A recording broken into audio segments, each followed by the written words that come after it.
Good, strong coffee. Pick one up. It'll do the same for you. Anytime, anywhere. Lots more people drink coffee than just about anything else. Coffee stirs things up, gets you going when you're tired, keeps you going when you're not.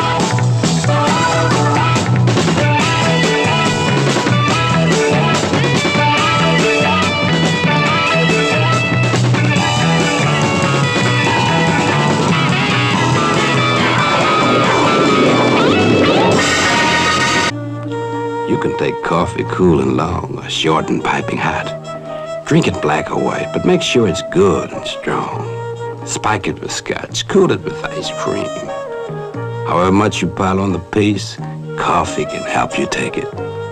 The more you use, the more you get back.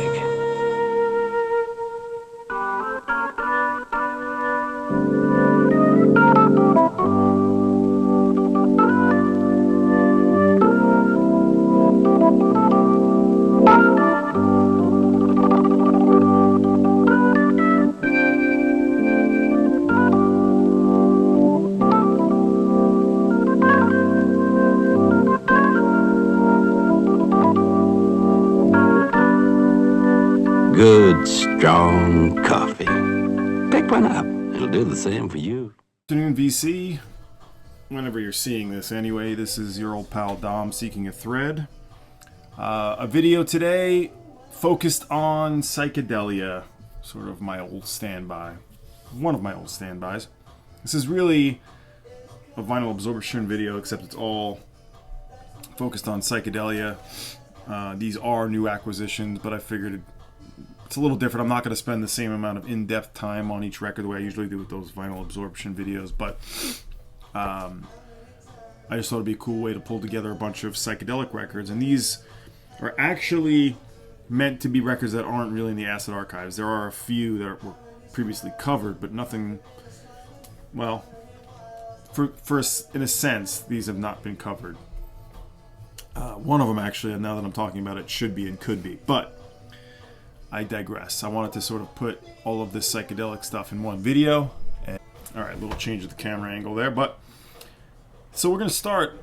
I've actually gotten a lot of great VCLT this year. I've covered some of it, but Psychederek, Derek, out in Nebraska, probably one of the foremost channels dedicated to psych. Very deep collector, very insightful, great taste, of course. Really knows his stuff. He's into a lot of private press. He's into the classic stuff. He's into the weird stuff. He's pretty much into all of it. And we've been in touch quite a bit. And he said he had a couple of records to send me, which I was excited to see. I thought he'd have a pretty good idea what I like. And sure enough, he sent me two records that did quite well, and particularly the first one. And it is, I put this on Instagram, Summerhill. A record that's gotten a little tough to find, or, it's not exactly cheap. Pretty good copy. It does have a split up top, but it presents quite well, and the record is what's important. It is in quite nice shape, actually. I've played this a few times now on the Tetragrammaton. I always have a problem with that label name. Tetragrammaton, of course, Deep Purple. This is mainly the songwriting sort of effort of Alan Parker, and these are all originals. And as I was saying in my post, clearly a lot of funding, a lot of sort of budget went into this. This was no small affair. It's produced by David Briggs, who would, of course, work with Neil Young. Orchestral arrangements by David Blumberg. But this is a one-off record. There was a single, and that was really it. But the quality of the writing here and the quality of the production is quite high. I can certainly recommend this record. It's got a dark, vibey, sort of sweeping sound to it. Yeah, some really cool moments, though. Friday Morning Paper, I really love where the direction that goes. That's the second track. The songwriter Alan Parker would end up having 2 solo records on Capitol, which are very cheap. Probably aren't good, but I've never heard them. But you have all kinds of instrumentation on here. Like I said, string arrangements, orchestral arrangements by Bloomberg. And it's a quite sophisticated record, I have to say. So definitely give this a check. Thank you again, Derek. It's from 1969, I believe it is. Yep, 1969. Summerhill on Tetragrammaton. The other one he sent me wasn't quite as good, but had some cool moments, actually. Fargo, I See It Now. This is definitely a Christian record, sort of masquerading as a pop record, trying to appeal to a pop audience. On the Orange RCA label. Out of Salt Lake City, Utah. No surprise. I guess they're Mormons. I don't know. But, yeah, who can I... let's see. I don't know that there's anyone of note. Production by Martin Cooper. This is from 1969 as well. I See It Now by Tony and Cross with No Name by Dean are new songs about Jesus. A Castle in Wales is about a castle in Wales. Unless you want to search for hidden meanings, Lady Goodbye is a timeless morality ballad. Yeah, definitely talking about the church and Christian music. However, also not a cheap affair.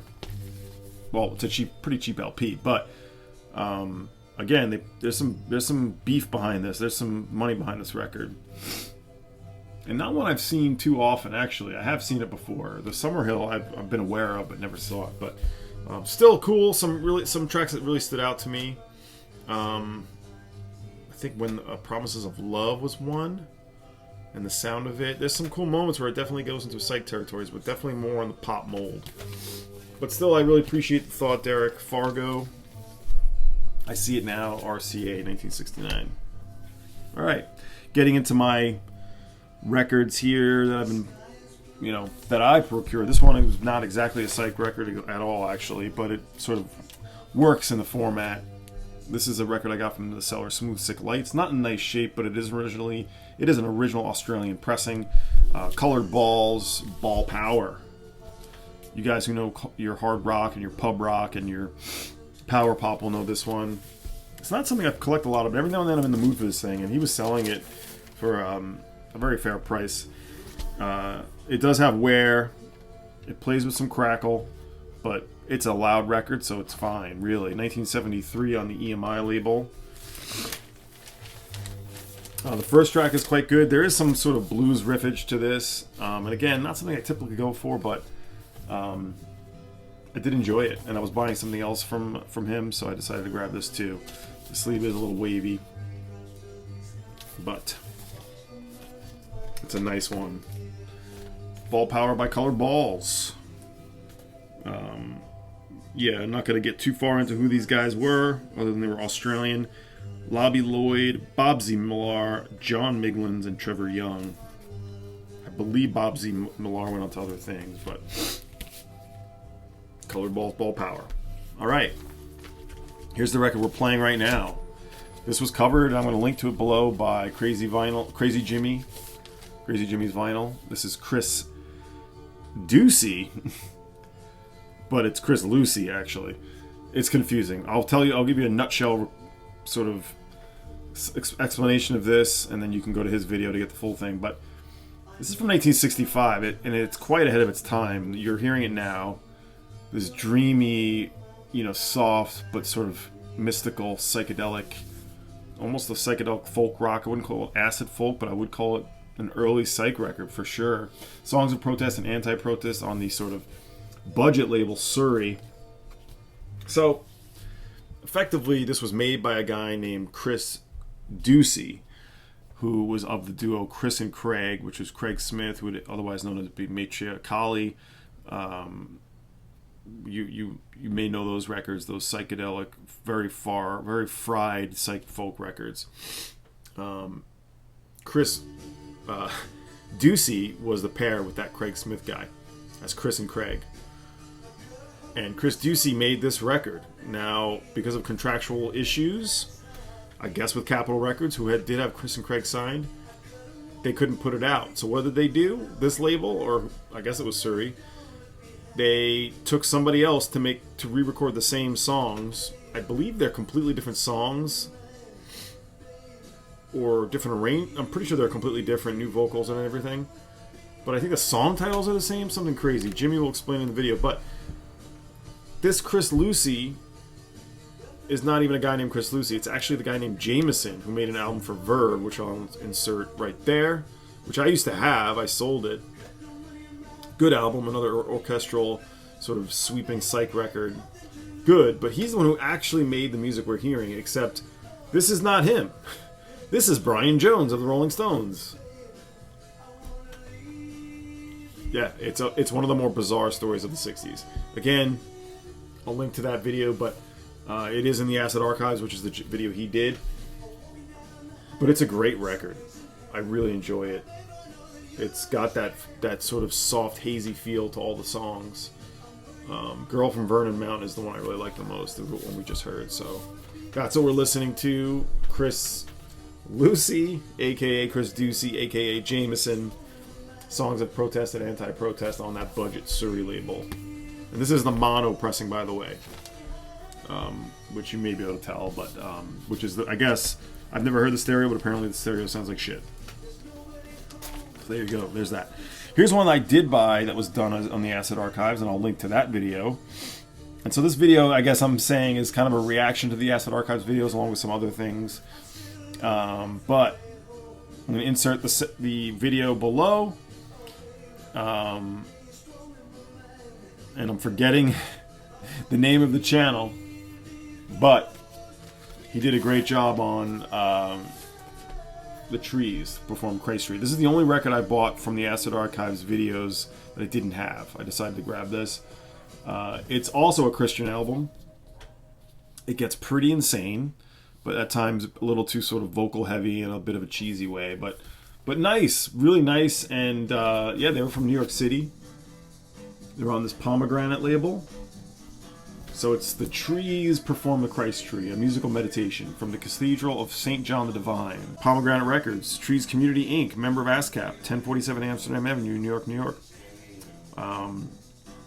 From, did I say the year? It's 73, I think, 74, but nice labels on the Pomegranate label. This is, don't believe, been reissued.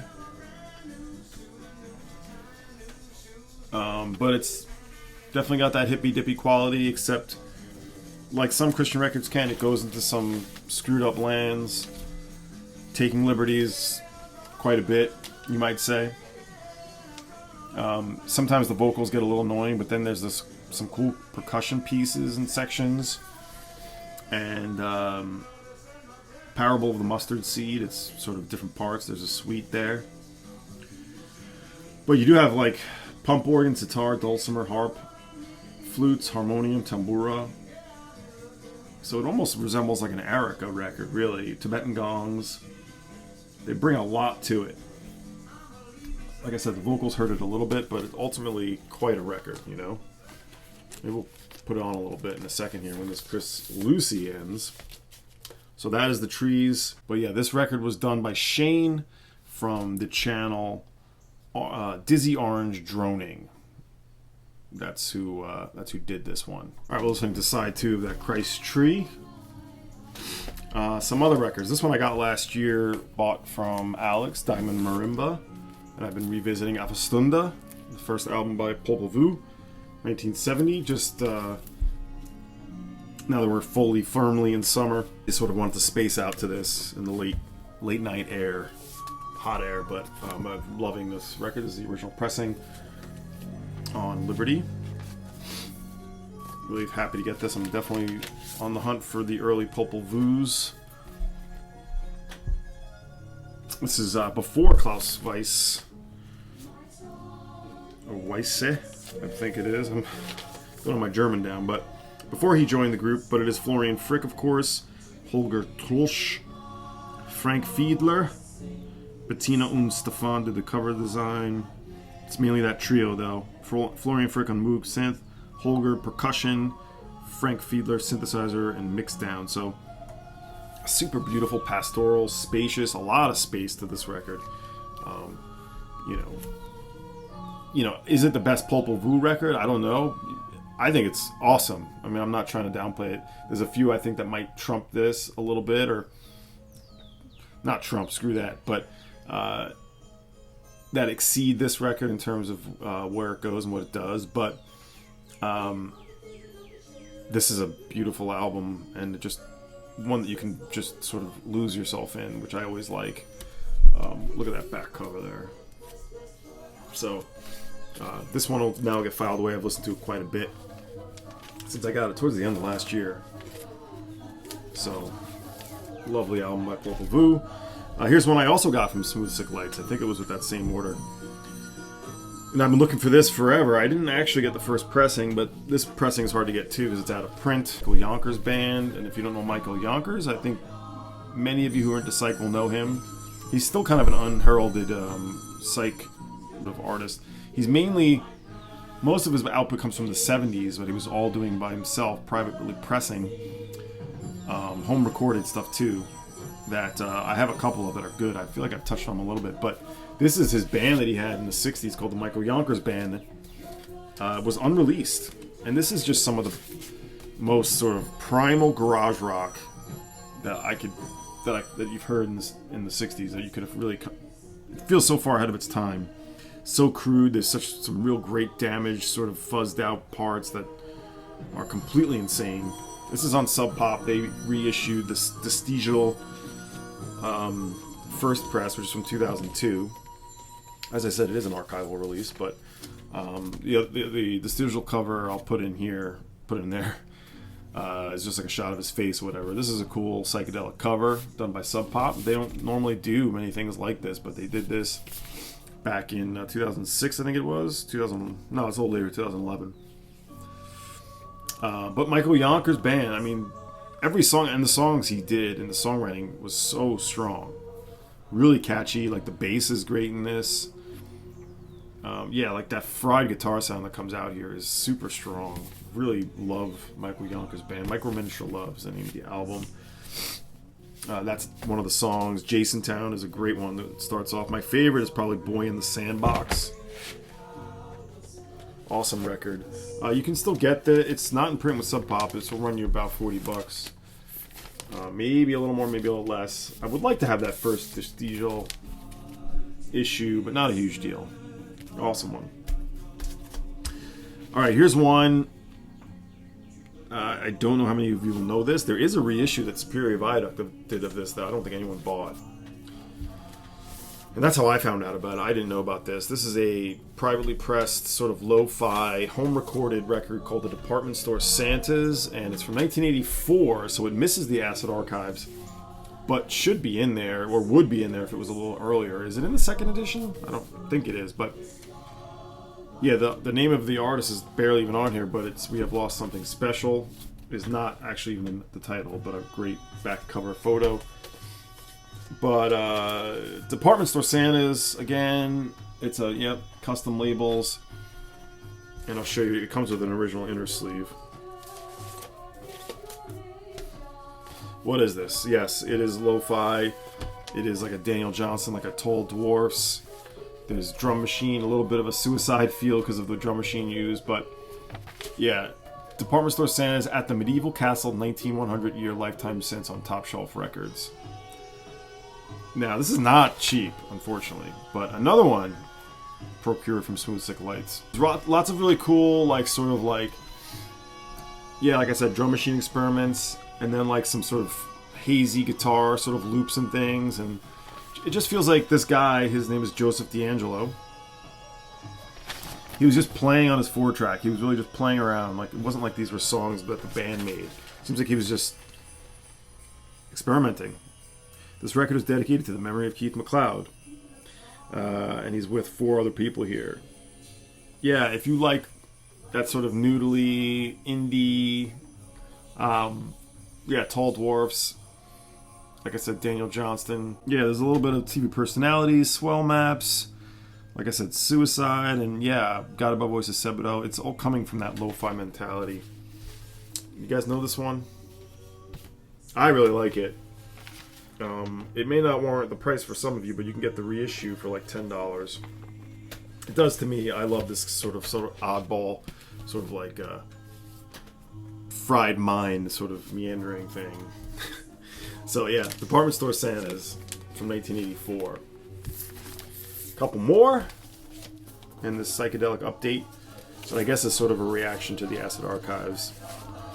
The Michael Yonkers band, I will maybe have to read. We'll see. One I am definitely going to need to upgrade. I got this really cheap, but it was an experiment. First pressing of Jorge Ben. I sold the reissue in my purge sale for reissues. Cover's nice. Not perfect, but, you know, like many Brazilian covers, it's thin. But the record, I ended up getting a significant discount and kept the record. I bought it as a VG, and it's definitely sub-VG. It was in the US, so it felt like an experiment I could take. It's an original mono. This will not be a keeper. I'm already, yes, well on the way to finding another one, I think.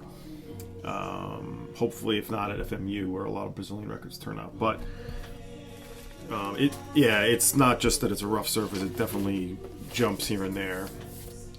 When it doesn't, I will say it sounds pretty good, but who has any need for a record that jumps? Obviously a classic Tropicalia record from the late 60s Brazil. Jorge Ben sort of in the prime of his career right here. Just bringing in that kaleidoscopic sense of sound and, beautiful music and a beautiful cover, beautiful design, and a really special period in Brazil. It's a self-titled, by the way, Jorge Ben. This is the original mono, but not a keeper. Another one I posted, Embryo, Opal, first album. As I said in the post, I thought I was going to grab this at WFMU. Price was the same as this one, which I got in Canada from a big purge that was happening, but the price of the one in New York, as it was the same price, I would have loved to have taken that one, but it was rocked. And this is the very first press on ore. Of course, the ear does not have the balloon, but I do not care. There's the balloon hole. Opal by Embryo. So this definitely walks that line of jazz rock, early prog, and krautrock, and psychedelic. It's amazing. It's amazing. This is one I've had earmarked for quite a while. Was not actively looking for it, but after going through that list in that purge, I'm like, I knew I had to grab it. Yeah, the balloon thing here is a little annoying, but the cover is still quite a looker. It feels like jazz rock at times. It's experimental. There's surprises around every turn with this one. And this is a nice copy, a clean copy. Not a perfect copy, but a clean copy. A nice player. And the right price. I don't know if I'll be searching any other Embryo records out. It's from 1970. Sometimes the jazz rock thing, I have to really hear it, and I have to really sort of...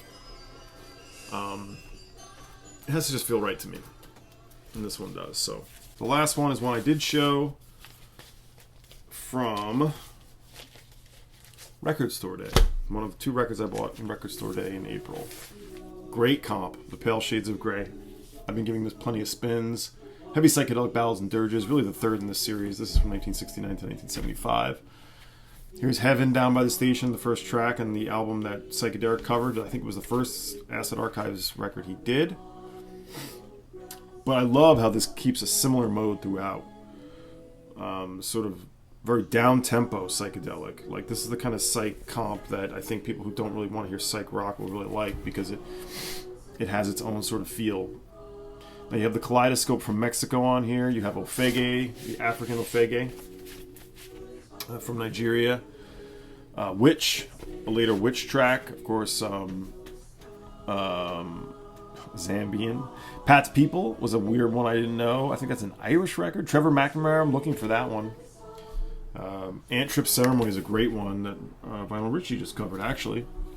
And the Group 1850, I know La Pensée, Dutch group. So I'm sure this is cheap on Now Again. This might be down to like a $10 RSD title, which, as we all know, a lot go that way. I highly recommend it, as well as Forge Your Own Chains, and then whatever the second part was called. These are great Now Again comps. So that's it. I just wanted to pop on and give you a little psychedelic update. hopefully you enjoyed that. More to come. I've got a Flying Nun update to do. I've got a new vinyl absorption, and I've got 2023 grails or mega wands to discuss. So anyway, this has been Seeking a Thread. Talk with everyone soon. Hope you're all well.